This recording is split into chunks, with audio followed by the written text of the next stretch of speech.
Hello दोस्तों, नमस्कार। आप लोग का स्वागत है मेरे चैनल पर। ये राम का गाना है, तो आप लोग लाइक करिए, शेयर करिए, सब्सक्राइब करिए, सपोर्ट करिए, आगे को बढ़ाइए। आप लोग का सपोर्ट का जरूरत है, तो आप लोग सपोर्ट करिए। और आप लोग जब एक दूसरे का सपोर्ट करेंगे तभी तो आगे उनके सभी करेंगे, तो आप लोग सपोर्ट करिए। हमारा सोयाल रखिया रोआ, जब राम यादी आवेला।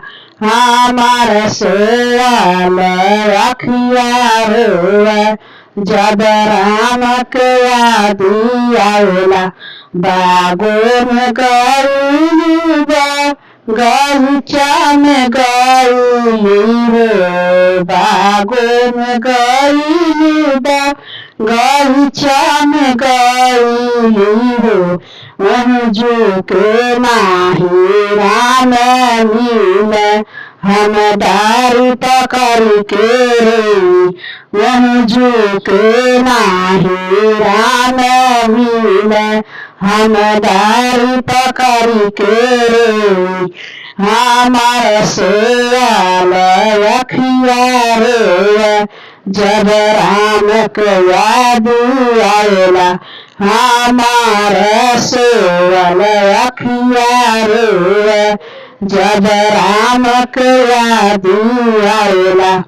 कोयन पगाई जा गतुए पगाई, कोयन पगाई जा गतिया पगाई।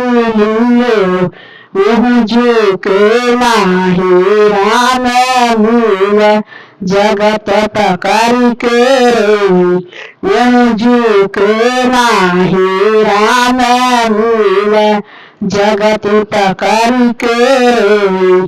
हमारा सोयाल रखिया रे, जब राम के याद आवेला।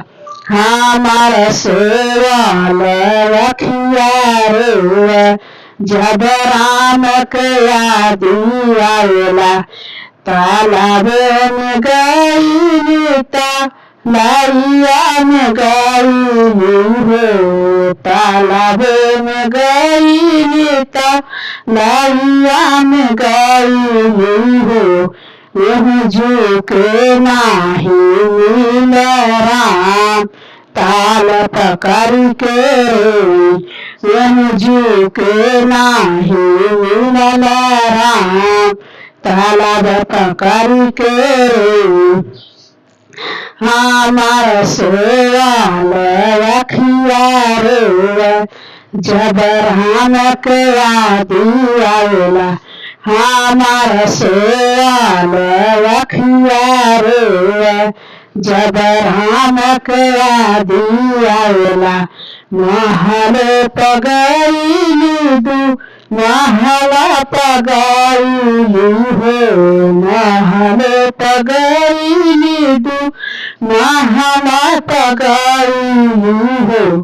खिड़की पकड़ी के रे, नाही राम झुक मिलल। खिड़की पकड़ी के रे, राम झुक नाही मिलल। हमारा सोयाल रखिया रे, जब राम के याद आवेला। हमारा सोयाल रखिया रे, जब राम के याद आवेला।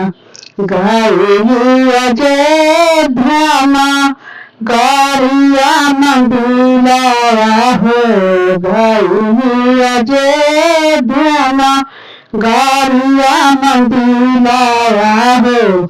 राम हिया गई अयोध्या में, राम हिया गई अयोध्या में। राम कही चरण करके हमरे, राम के चरण करके हमरे मिलिया गईले हमके राम आज दुआ में हो मिलिया गईले हमके राम आज दुआ में हो हमारा सोवाल रखिया रे जब राम के आदि आवेला हमारा सोवाल रखिया रे जब राम के आदि आवेला।